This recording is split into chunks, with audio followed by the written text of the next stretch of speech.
जी नमस्कार, मैं हूं प्रज्ञा रश्मि और स्वागत है आप सभी का हमारे YouTube चैनल हिंदी ज्ञान वाहिनी पर। मुंशी प्रेमचंद की सर्वश्रेष्ठ कहानियों की श्रृंखला में आज हम लेकर के आए हैं उनकी अगली कहानी कजाकी। तो यह एक ऐसी कहानी है जो स्मृति शैली पर आधारित है और एक छोटे बच्चे की कहानी है। तो आइए सुनते हैं कहानी कजाकी। मेरी बाल स्मृतियों में कजाकी एक न मिटने वाला व्यक्ति है। आज 40 साल गुजर गए, कजाकी की मूर्ति अभी तक आंखों के सामने नाच ही रही है। मैं उन दिनों अपने पिता के साथ आजमगढ़ की एक तहसील में था। कजाकी जाति का पासी था, बड़ा ही हंसमुख, बड़ा ही साहसी और बड़ा ही जिंदा दिल। वह रोज शाम को डाक का थैला लेकर आता, रात भर रहता और सवेरे डाक लेकर चला जाता। शाम को फिर उधर से डाक लेकर आ जाता। मैं दिन भर एक उद्विग्न दशा में उसकी राह देखा करता। ज्यों ही 4 बजते व्याकुल होकर सड़क पर आकर खड़ा हो जाता और थोड़ी देर में कजाकी कंधों पर बल्लम रखे उसकी झुंझुनी बजाता दूर से दौड़ता हुआ आता दिखलाई देता। वह सांवले रंग का गठीला लंबा जवान था। शरीर सांचे में ऐसा ढला हुआ कि चतुर मूर्तिकार भी उसमें कोई दोष न निकाल सकता। उसकी छोटी छोटी मूछें उसके सुडौल चेहरे पर बहुत ही अच्छी मालूम होती थी। मुझे देखकर वह और तेज दौड़ने लगता, उसकी झुंझुनी और तेजी से बजने लगती और मेरे हृदय में और जोर से खुशी की धड़कन होने लगती। हर्षातिरेक में मैं भी दौड़ पड़ता और एक क्षण में कजाकी का कंधा मेरा सिंहासन बन जाता। वह स्थान मेरी अभिलाषाओं का स्वर्ग था। स्वर्ग के निवासियों को भी शायद वह आंदोलित आनंद न मिलता होगा जो मुझे कजाकी के विशाल कंधों पर मिलता था।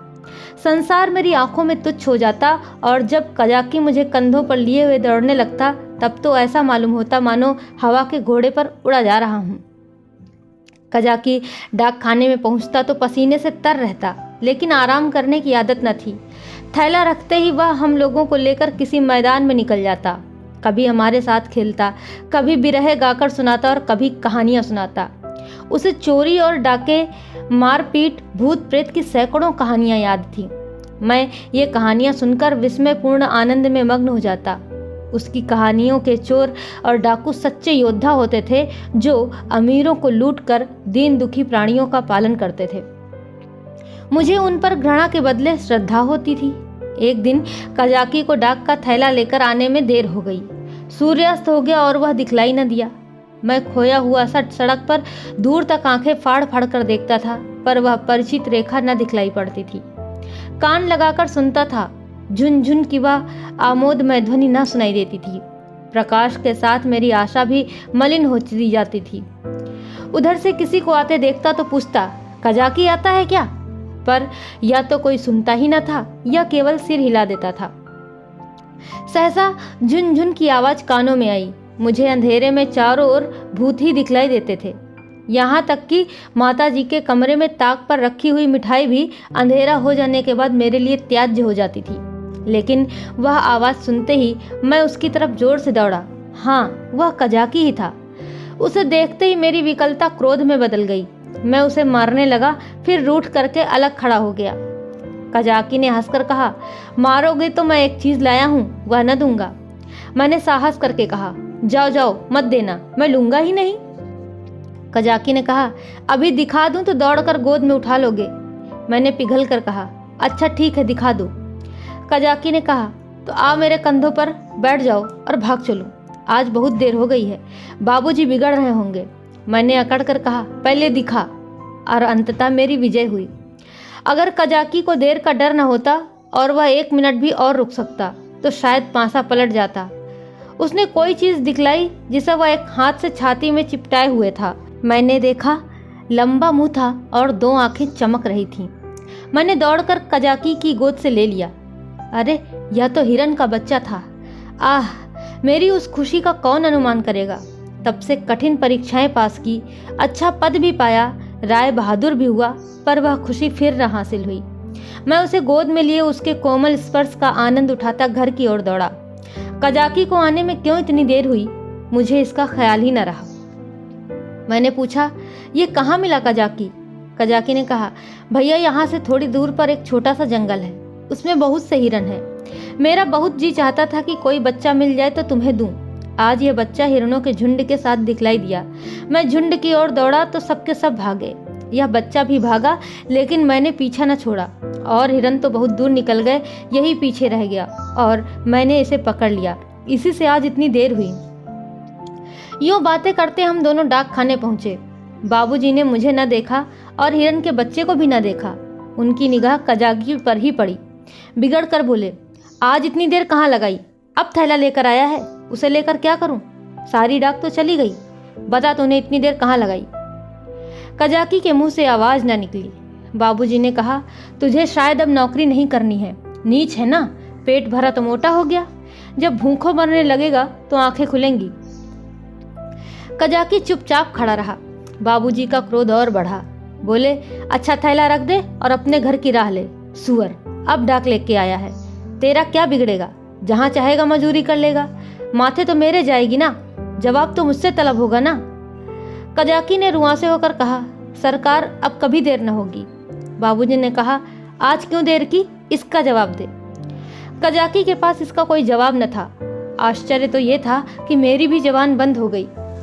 बाबूजी बड़े गुस्सेवर थे, उन्हें काम करना पड़ता था, इसी से बात बात पर झुंझला पड़ते थे।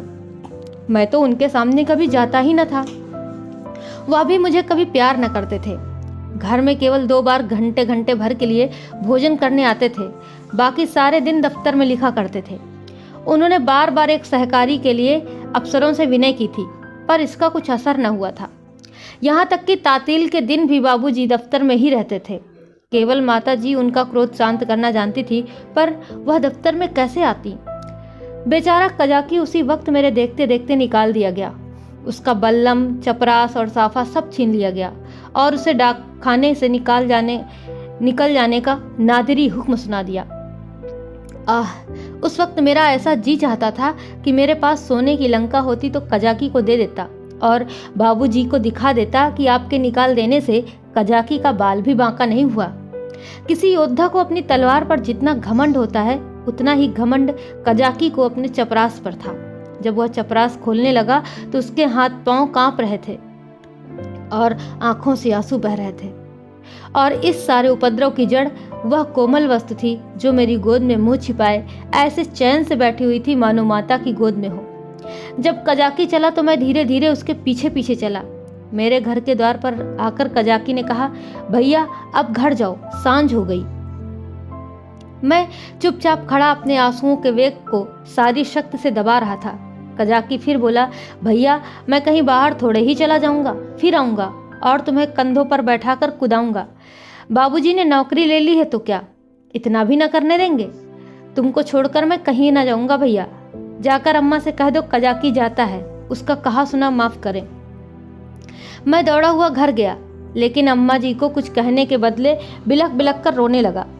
अम्मा जी रसोई के बाहर निकलकर पूछने लगी, क्या हुआ बेटा, किसने मारा? बाबूजी ने कुछ कहा है? अच्छा रह तो जाओ, आज घर आते हैं तो पूछती हूँ। जब देखो मेरे लड़के को मारा ही करते हैं। चुप रहो बेटा, अब तुम उनके पास कभी मत जाना। मैंने बड़ी मुश्किल से आवाज संभाल कर कहा, कजाकी। अम्मा ने समझा कजाकी ने मारा है। बोली, अच्छा आने दो कजाकी को, देखो खड़े खड़े निकलवा नहीं देती हूँ। हरकारा होकर मेरे राजा बेटा को मारे, आज ही तो साफा बल्लम सब छिनवा लेती हूँ। वाह, मैंने जल्दी से कहा। नहीं, कजाकी ने नहीं मारा, बाबूजी ने उसे निकाल दिया है। उसका साफा बल्लम सब छीन लिया, चपरास भी ले ली। अम्मा ने कहा, ये तो तुम्हारे बाबूजी ने बहुत बुरा किया। वह बेचारा अपने काम में इतना चौकस रहता है, फिर उसे क्यों निकाला? मैंने कहा, आज उसे देर हो गई थी। यह कहकर मैंने हिरन के बच्चे को गोद से उतार दिया। घर में उसके भाग जाने का भय न था। अब तक अम्मा जी की निगाह उस पर ना पड़ी थी। उसे फुदकते देखकर वह सहसा चौंक पड़ी और लपक कर मेरा हाथ पकड़ लिया कि कहीं यह भयंकर जीव मुझे काट न खाए। मैंने कहाँ तो फूट फूट कर रो रहा था और कहाँ अम्मा की घबराहट देखकर खिलखिलाकर हंस पड़ा। अम्मा, अरे ये तो हिरन का बच्चा है। अम्मा ने पूछा, कहाँ मिला? फिर मैंने हिरन के बच्चे का सारा इतिहास और उसका भीषण परिणाम आदि से अंत तक कह सुनाया। अम्मा, ये इतना तेज भागता था कि कोई दूसरा होता तो पकड़ ही ना सकता। सन सन हवा की तरह उड़ता चला जाता था। कजाकी 5-6 घंटे तक इसके पीछे दौड़ता रहा, तब कहीं जाकर बच्चा मिले। अम्मा जी, कजाकी की तरह कोई दुनिया भर में नहीं दौड़ सकता, इसी से तो देर हो गई। इसलिए बाबूजी ने बेचारे को निकाल दिया। चपरास, साफा, बल्लम सब छीन लिया। अब बेचारा क्या करेगा, भूखों मर जाएगा। अम्मा ने पूछा, कहाँ है कजाकी, जरा उसे बुला तो लाओ। मैंने कहा, बाहर ही तो खड़ा है। कहता था, अम्मा जी से मेरा कहा सुना माफ करवा देना। अब तक अम्मा जी मेरे वृतांत को दिल लगी समझ रही थी। शायद वह समझती थी कि बाबूजी ने कजाकी को डांटा होगा, लेकिन मेरा अंतिम वाक्य सुनकर संशय हुआ कि सचमुच तो कहीं कजाकी बर्खास्त नहीं कर दिया गया। बाहर आकर कजाकी कजाकी पुकारने लगी, पर कजाकी का कहीं पता न था। मैंने बार बार पुकारा, लेकिन कजाकी वहां न था। खाना तो मैंने खा लिया, बच्चे शौक में खाना नहीं छोड़ते, खासकर जब रबड़ी भी सामने हो, मगर बड़ी रात तक पड़े पड़े सोचता रहा। मेरे पास रुपए होते तो 1 लाख रुपए कजाकी को दे देता और कहता, बाबूजी से कभी मत बोलना, बेचारा भूखों मर जाएगा, देखूं कल आता है कि नहीं। अब क्या करेगा आकर, मगर आने तो कह गया है। मैं कल उसे अपने साथ खाना खिलाऊंगा। यही हवाई किले बनाते बनाते मुझे नींद आ गई। दूसरे दिन मैं दिन भर अपने हिरन के बच्चे की सेवा सत्कार में व्यस्त रहा। पहले उसका नामकरण संस्कार हुआ और उसका नाम मुन्नू रखा गया। फिर मैंने उसका अपने सब हमजोलियों और सहपाठियों से परिचय कराया। दिन ही भर में वह मुझसे इतना हिल गया कि मेरे पीछे पीछे दौड़ने लगा। इतनी ही देर में मैंने उसे अपने जीवन में एक महत्वपूर्ण स्थान दे दिया। अपने भविष्य में बनने वाले विशाल भवन में उसके लिए अलग कमरा बनाने का भी निश्चय कर लिया। चारपाई, सैर करने की फिटन आदि की भी सारी आयोजना कर डाली। लेकिन संध्या होते ही मैं सब कुछ छोड़ छाड़ कर सड़क पर जा खड़ा हुआ और कजाकी की बाट जोहने लगा। जानता था कि कजाकी निकाल दिया गया है, अब उसे यहाँ आने की कोई जरूरत नहीं रही। फिर भी ना जाने मुझे क्यों यह आशा हो रही थी कि वह आ रहा है। एकाएक मुझे ख्याल आया कि कजाकी भूखों मर रहा होगा। मैं तुरंत घर गया। अम्मा दिया बत्ती कर रही थी। मैंने चुपके से एक टोकरी में आटा निकाला, आटा हाथों में लपेटे टोकरी से गिरते आटे की एक लकीर बनाता हुआ भागा। जाकर सड़क पर खड़ा हुआ ही था कि कजाकी सामने से आता दिखलाई दिया। उसके पास बल्लम भी था, कमर में चपरास भी थी, सिर पर साफा भी बंधा हुआ था, बल्लम में डाक का थैला भी बंधा हुआ था। मैं दौड़कर उसकी कमर से चिपट गया और विस्मित होकर बोला, तुम्हें चपरास और बल्लम कहाँ से मिल गया कजाकी? कजाकी ने मुझे उठाकर कंधों पर बैठलाते हुआ कहा, वह चपरास किस काम की थी भैया? वह तो गुलामी की चपरास थी। यह पुरानी खुशी की चपरास है। पहले सरकार का नौकर था, अब तुम्हारा नौकर हूँ। यह कहते कहते उसकी निगाह टोकरी पर पड़ी जो वहीं रखी थी। बोला, ये आटा कैसा है भैया? मैंने सकुचाते हुए कहा, तुम्हारे ही लिए तो लाया हूँ, तुम भूखे होगे, आज क्या खाया होगा? कजाकी की आंखों में तो मैं ना देख सका क्योंकि मैं उसके कंधों पर बैठा हुआ था। हाँ, उसकी आवाज़ से मुझे जरूर मालूम हुआ कि उसका गला भराया है। बोला, भैया क्या रूखी ही रोटियां खाऊंगा? दाल, नमक, घी और तो कुछ नहीं है। मैं अपनी भूल पर बहुत लज्जित हुआ। सच तो है, बेचारा रूखी रोटियां कैसे खाएगा, लेकिन नमक, दाल, घी कैसे लाऊं? अम्मा तो अब तक चौके में ही होंगी। आटा लेकर तो किसी तरह भाग आया था, लेकिन अभी तक मुझे मालूम न था कि मेरी चोरी पकड़ ली गई। आटे की लकीर ने सुराग दे दिया है। भला अब ये 3 चीजें कैसे लाऊंगा? अम्मा से मांगूंगा तो कभी नहीं देंगी। एक एक पैसे के लिए तो घंटों रुलाती हैं। इतनी सारी चीजें भला क्यों देने लगी? एकाएक मुझे एक बात याद आई। मैंने अपनी किताबों के बस्तों में कई आने पैसे रख छोड़े थे। मुझे पैसे जमा करने में रखने में बड़ा आनंद आता था। मालूम नहीं अब वो आदत क्यों बदल गई। अब भी वही हालत होती तो शायद इतना फाके मस्त न रहता। बाबूजी मुझे प्यार तो कभी न करते थे, पर पैसे खूब देते थे। शायद अपने काम में व्यस्त रहने के कारण मुझसे पिंड छुड़ाने के लिए इसी नुस्खे को सबसे आसान समझते थे। इनकार करने में मेरे रोने और मचलने का भय था, इसलिए इस बाधा को वह दूर से ही टाल देते थे। अम्मा जी का स्वभाव इससे ठीक प्रतिकूल था। उन्हें मेरे रोने और मचलने से किसी काम में बाधा पड़ने का भय न था। आदमी लेटे लेटे दिन भर रोना सुन सकता है, हिसाब लगाते हुए जोर की आवाज़ से ध्यान बढ़ जाता है। अम्मा मुझे प्यार तो बहुत करती थी, पर पैसे का नाम सुनते ही उनकी त्योरियां बदल जाती थीं। मेरे पास किताबें न थीं। हाँ, एक बस्ता था जिसमें डाकखाने के 2-4 फार्म तह करके पुस्तक रूप में रखे हुए थे। मैंने सोचा, दाल, नमक और घी के लिए क्या उतने पैसे काफ़ी न होंगे? मेरी तो मुट्ठी में नहीं आते। यह निश्चय करके मैंने कहा, अच्छा मुझे उतार दो तो मैं दाल और नमक ला दूँ, मगर रोज आया करोगे ना? कजाकी ने कहा, भैया खाने को दोगे तो क्यों ना आऊँगा। मैंने कहा, मैं रोज खाने को दूंगा।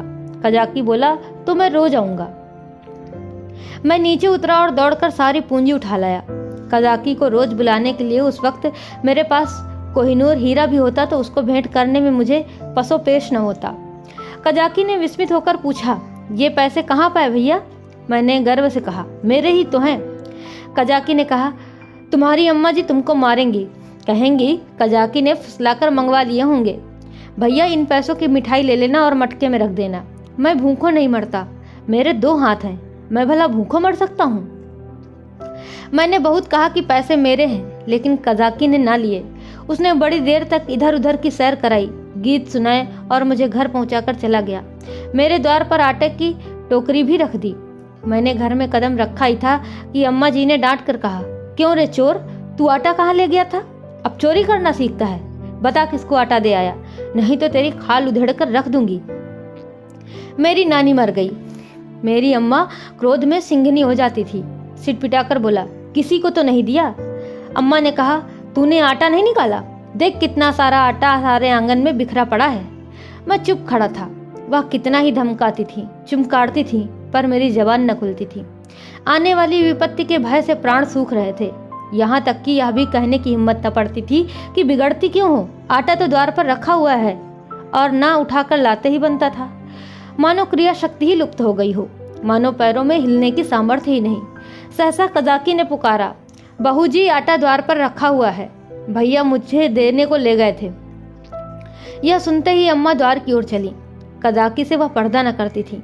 उन्होंने कजाकी से कोई बात की या नहीं, या तो मैं नहीं जानता, लेकिन अम्मा जी खाली टोकरी लिए हुए घर में आई। फिर कोठरी में जाकर संदूक से कुछ निकाला और द्वार की ओर गईं। मैंने देखा कि उनकी मुट्ठी बंद थी। अब मुझसे वहां खड़े न रहा गया। अम्मा जी के पीछे पीछे मैं भी गया। अम्मा ने द्वार पर कई बार पुकारा, मगर कजाकी चला गया था। मैंने बड़ी अधीरता से कहा, मैं जाकर खोज लाऊं अम्मा जी? अम्मा जी ने किवाड़े बंद करते हुए कहा, तुम अंधेरे में कहाँ जाओगे? अभी तो यहीं खड़ा था। मैंने कहा कि यहीं रहना, मैं आती हूँ। तब तक न जाने कहाँ खिसक गया। बड़ा संकोची है, आटा तो लेता ही न था। मैंने जबरदस्ती उसके अंगोछे में बांध दिया। मुझे तो बेचारे पर बड़ी दया आती है। ना जाने बेचारे के घर में कुछ खाने को है कि नहीं। रुपए लाई थी कि दे दूंगी, पर न जाने कहाँ चला गया। अब तो मुझे भी साहस हुआ। मैंने अपनी चोरी की पूरी कथा कह डाली। बच्चों के साथ समझदार बच्चे बनकर माँ बाप उन पर जितना असर डाल सकते हैं, जितनी शिक्षा दे सकते हैं, उतनी बूढ़े बनकर नहीं। अम्मा जी ने कहा, तुमने मुझसे क्यों पूछ न लिया? क्या मैं कजाकी को थोड़ा सा आटा न देने देती? मैंने इसका उत्तर न दिया। दिल में कहा, इस वक्त तुम्हें कजाकी पर दया आ गई है, जो चाहे दे डालो, लेकिन मैं मांगता तो मारने दौड़ती। हाँ, ये सोचकर चित्त जरूर प्रसन्न हुआ कि अब कजाकी भूखों न मरेगा। अम्मा जी उसे रोज खाने को देंगी और वह रोज मुझे कंधों पर बिठाकर सैर कराएगा। दूसरे दिन भर मैं मुन्नू के साथ खेलता रहा। शाम को सड़क पर जाकर खड़ा हो गया, मगर अंधेरा हो गया और कजाकी का कहीं पता नहीं। दिए जल गए, रास्ते में सन्नाटा छा गया, पर कजाकी न आया। मैं रोता हुआ घर आया। अम्मा जी ने पूछा, क्यों रोते हो बेटा, क्या कजाकी नहीं आया? मैं और जोर से रोने लगा। अम्मा जी ने मुझे छाती से लगा लिया। मुझे ऐसा मालूम हुआ कि उनका भी कंठ गदगद हो गया है। उन्होंने कहा, बेटा चुप हो जाओ, मैं कल किसी हरकारे को भेजकर कजाकी को बुलवाऊंगी। मैं रोते ही रोते सो गया। सवेरे ज्यों ही मेरी आंख खुली, मैंने अम्मा जी से कहा, कजाकी को बुलवा दो। अम्मा ने कहा, आदमी गया है बेटा, कजाकी आता होगा। मैं खुश होकर खेलने लगा। मुझे मालूम था कि अम्मा जी जो बात कहती हैं उसे पूरा जरूर करती हैं। उन्होंने सवेरे ही एक हरकारे को भेज दिया था। 10 बजे जब मैं मुन्नू को लिए हुए घर आया तो मालूम हुआ कजाकी अपने घर पर नहीं मिला। वह रात को भी घर न गया था। उसकी स्त्री रो रही थी कि न जाने कहाँ चले गए। उसे भय था कि वह कहीं भाग गया है। बालकों का हृदय कितना कोमल होता है, इसका अनुमान दूसरा नहीं कर सकता। उनमें अपने भावों को व्यक्त करने के लिए शब्द नहीं होते। उन्हें यह भी ज्ञात नहीं होता कि कौन सी बात उन्हें विकल कर रही है, कौन सा कांटा उनके हृदय में खटक रहा है, क्यों बार बार उन्हें रोना आता है, क्यों वे मन मारे बैठे रहते हैं, क्यों खेलने में जी नहीं लगता। मेरी भी यही दशा थी। कभी घर में आता, कभी बाहर जाता, कभी सड़क पर जा पहुंचता। आंखें कजाकी को ढूंढ रही थी। वह कहाँ चला गया? कहीं भाग तो नहीं गया? तीसरे पहर को मैं खोया हुआ सा सड़क पर खड़ा था। सहसा मैंने कजाकी को एक गली में देखा। हाँ, वह कजाकी ही था। मैं उसकी ओर चिल्लाता हुआ दौड़ा, पर गली में उसका पता न था। न जाने किधर गायब हो गया। मैंने गली के इस सिरे से उस सिरे तक देखा, मगर कहीं कजाकी की गंध तक न मिली। घर जाकर मैंने अम्मा जी से यह बात कही। मुझे ऐसा जान पड़ा कि वह यह बात सुनकर बहुत चिंतित हो गईं। इसके बाद 2-3 दिन तक कजाकी न दिखलाई दिया। मैं भी अब उसे कुछ कुछ भूलने लगा। बच्चे पहले जितना प्रेम करते हैं, बाद को उतने ही निष्ठुर भी हो जाते हैं। जिस खिलौने पर प्राण देते हैं, उसी को 2-4 दिन के बाद पटक पटक कर फोड़ भी डालते हैं। 10-12 दिन और बीत गए। दोपहर का समय था। बाबूजी खाना खा रहे थे। मैं मुन्नू के पैरों में पीनस की पैजनियां बांध रहा था। तभी एक औरत घूंघट निकाले हुए आई और आंगन में खड़ी हो गई। उसके कपड़े फटे पुराने और मैले हुए थे, पर गोरी और सुंदर स्त्री थी। उसने मुझसे पूछा, भैया बहू जी कहाँ हैं? मैं उसके पास जाकर उसका मुंह देखते हुए कहा, तुम कौन हो और क्या बेचती हो? औरत ने कहा, कुछ बेचती नहीं हूँ, तुम्हारे लिए ये कमल गट्टे लाई हूँ। भैया तुम्हें तो कमल गट्टे बहुत अच्छे लगते हैं ना? मैंने उसके हाथों से लटकती हुई पोटली को उत्सुक नेत्रों से देखकर पूछा, कहाँ से लाई हूँ, देखें? औरत ने कहा, तुम्हारे हरकारे ने भेजा है भैया। मैंने उछलकर पूछा, कजाकी ने? औरत ने सिर हिलाकर कहा, हाँ, और पोटली खोलने लगी। इतने में अम्मा जी भी रसोई से निकल आईं। उसने अम्मा के पैरों का स्पर्श किया। अम्मा ने पूछा, तू कजाकी की घर वाली है? औरत ने सिर झुका लिया। अम्मा ने कहा, आजकल कजाकी क्या करता है? औरत ने रोकर कहा, बहू जी जिस दिन से आपके पास से आटा लेकर गए हैं, उसी दिन से बीमार पड़े हैं। बस भैया भैया किया करते हैं। भैया ही में उनका मन बसा रहता है। चौंक चौंक कर भैया भैया कहते हुए द्वार की ओर दौड़ते हैं। ना जाने उन्हें क्या हो गया है। बहू जी एक दिन मुझसे कुछ कहा न सुना, घर से चल दिए और एक गली में छिपकर भैया को देखते रहे। जब भैया ने उन्हें देख लिया तो भागे, तुम्हारे पास आते हुए लजाते हैं। मैंने कहा, हाँ, मैंने उस दिन तुमसे जो कहा था ना अम्मा जी। अम्मा ने कहा, घर में कुछ खाने पीने को है? औरत ने कहा, हाँ बहू जी, तुम्हारे आशीर्वाद से खाने पीने का दुख नहीं है। आज सवेरे उठे और तालाब की ओर चले गए। बहुत कहती रही बाहर मत जाओ, हवा लग जाएगी, मगर न माने। मारे कमजोरी के पैर कांपने लगते हैं, मगर तालाब में घुसकर ये कमल गट्टे तोड़ लाए। तब मुझसे कहा, ले जा और भैया को दिया, उन्हें कमल गट्टे बहुत अच्छे लगते हैं। और कुशलक्षेम भी पूछती आना। मैंने पोटली से कमल गट्टे निकाल लिए थे और मजे से चख रहा था। अम्मा ने बहुत आंखें दिखाई, मगर यहाँ इतनी सब्र कहाँ। अम्मा ने कहा, कह देना सब कुशल है। मैंने कहा, यह भी कह देना कि भैया ने बुलाया है। न जाओगे तो फिर तुमसे कभी न बोलेंगे। हाँ। बाबूजी खाना खाकर निकल आए थे। तौलिए से हाथ मुंह पोंछते हुए बोले, और यह भी कह देना कि साहब ने तुमको बहाल भी कर दिया है। जल्दी जाओ, नहीं तो कोई दूसरा आदमी रख लिया जाएगा। औरत ने अपना कपड़ा उठाया और चली गई। अम्मा ने बहुत पुकारा पर वह न रुकी। शायद अम्मा जी उसे सीधा देना चाहती थी। अम्मा ने पूछा, सचमुच बहाल हो गया? बाबूजी ने कहा, और क्या झूठ ही बुला रहा हूँ, मैंने तो 5वें दिन ही बहाली की रिपोर्ट की थी। अम्मा ने कहा, ये तो तुमने बहुत अच्छा किया। बाबूजी ने कहा, उसकी बीमारी की यही दवा है। प्रातःकाल मैं उठा तो क्या देखता हूँ कि कजाकी लाठी टेकता हुआ चला आ रहा है। वह बहुत दुबला हो गया था, मालूम होता था बूढ़ा हो गया है। हरा भरा पेड़ सूख कर ठूठा हो गया था। मैं उसकी ओर दौड़ा और उसकी कमर से चिमट गया। कजाकी ने मेरे गाल चूमे और मुझे उठाकर कंधों पर बैठालने की चेष्टा करने लगा, पर मैं न उठ सका। तब वह जानवरों की भांति भूमि पर हाथों और घुटनों के बल खड़ा हो गया और मैं उसकी पीठ पर सवार होकर डाक खाने की ओर चला। मैं उस वक्त फूला न समाता था और शायद कजाकी मुझसे भी ज्यादा खुश था। बाबूजी ने कहा, कजाकी तुम बहाल हो गए, अब कभी देर न करना। कजाकी रोता हुआ पिताजी के पैरों पर गिर पड़ा। मगर शायद मेरे भाग्य में दोनों सुख भोगना न लिखा था। मुन्नू मिला तो कजाकी छूटा, और अब कजाकी आया तो मुन्नू हाथ से गया, और ऐसा गया कि आज तक उसके जाने का दुख है। मुन्नू मेरी ही थाली में खाना खाता था। जब तक मैं खाने न बैठूं वह भी कुछ न खाता था। उसे भात से बहुत ही रुचि थी, लेकिन जब तक खूब घी न पड़ा हो उसे संतोष न होता था। वह मेरे ही साथ सोता था और मेरे ही साथ उठता भी था। सफाई तो उसे इतनी पसंद थी कि मलमूत्र त्याग करने के लिए घर से बाहर मैदान में निकल जाता था। कुत्तों से उसे चिढ़ थी, कुत्तों को घर में घुसने न देता। कुत्ते को देखते ही थाली से उठ जाता और उसे दौड़कर घर से बाहर निकाल देता था। कजाकी को डाक खाने में छोड़कर जब मैं खाना खाने गया तो मुन्नू भी आ बैठा। अभी 2-4 ही कौर खाए थे कि एक बड़ा सा झबरा कुत्ता आंगन में दिखाई दिया। मुन्नू उसे देखते ही दौड़ा। दूसरे घर में जाकर कुत्ता चूहा हो जाता है। झबरा कुत्ता उसे आते देखकर भागा। मुन्नू को अब लौट आना चाहिए था, मगर वह कुत्ता उसके लिए यमराज का दूत था। मुन्नू को उसे घर से निकाल कर भी संतोष न हुआ। वह उसे घर के बाहर मैदान में भी दौड़ाने लगा। मुन्नू को शायद ख्याल न रहा कि यहाँ मेरी अमलदारी नहीं है।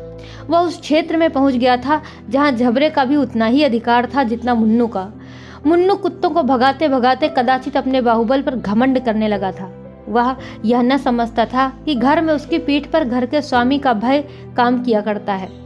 झबरे ने इस मैदान में आते ही उलटकर मुन्नू की गर्दन दबा दी। बेचारे मुन्नू के मुंह से आवाज तक न निकली। जब पड़ोसियों ने शोर मचाया तो मैं दौड़ा, देखा तो मुन्नू मरा पड़ा है और झबरे का कहीं पता नहीं। तो ये कहानी यहीं पर समाप्त होती है। आशा करते हैं कि आपको ज़रूर अच्छी लगी होगी। ऐसी ही बेहतरीन कहानियों को सुनने के लिए आप हमारे चैनल के साथ जुड़े रहिए। आपका बहुत बहुत धन्यवाद। नमस्कार।